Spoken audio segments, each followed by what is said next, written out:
ছাত্রদল আমার উপর এটা করতেছে, ছাত্রদল আমার উপর ফুটবল সামনে এটা করতে আসতেছে।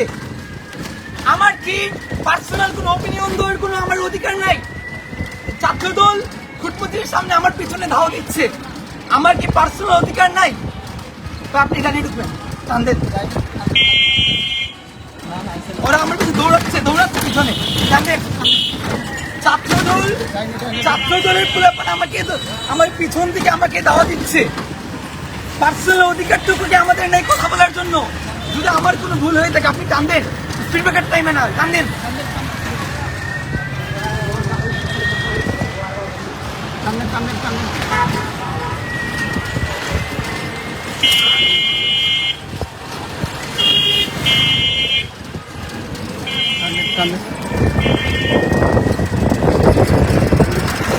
চিন্তা করেছি পার্সোনাল অধিকারটুকু ওরা মানে কি করতে দিবে না?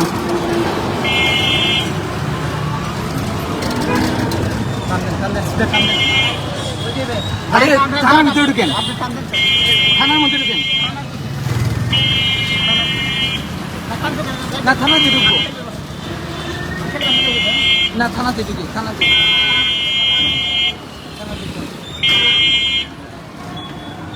আপনি এসপি হয়েছে জানেন, থানাতে ঢুকেন, কাছে আছে সামনে ঢুকেন, একদম ঢুকে দেন।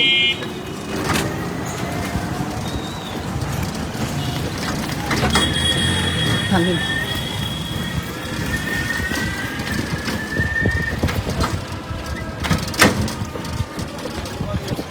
ক্লিয়ার করে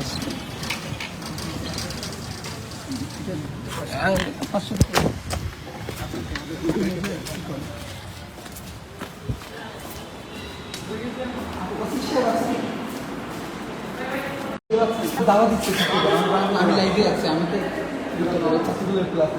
আমি আগে কনসার্নে দিয়েছি।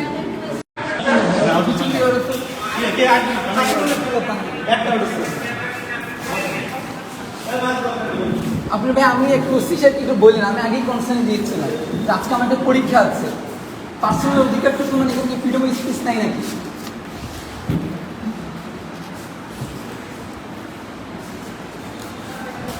আমি এখন থানাতে আছি, ডিউটি অফিসার সাহেবের রুমে আছি।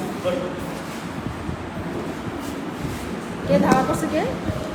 আমরা এখানে হচ্ছে আমার পরীক্ষা ছিল ড্রাইভিংয়ের, তো আগে আমি জানিয়েছি যে এখানে আমার একটি সিকিউরিটি কনসার্ন আছে, তো আমার পরীক্ষা হবে। উনি বলেছিলেন যে টিম পাঠাবে। আসার সময় আমি এখানে কাভার করার জন্য আসতেছি রিক্সাতে, বৃন্দাবন করে সামনে থেকে ছাত্রদলের ফুলাফান আমাকে, আমি রিক্সায় ছিলাম, ওরা পিছন থেকে আমাকে হামলা করার জন্য দাওয়া দিচ্ছে।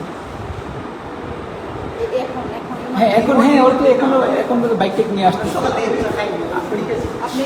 আমি তো মানে রিক্সা ভাই না থাকলে তো আমি কি করতাম না। আচ্ছা আমি ওসি সাহেবের রুমে যাচ্ছি পরে।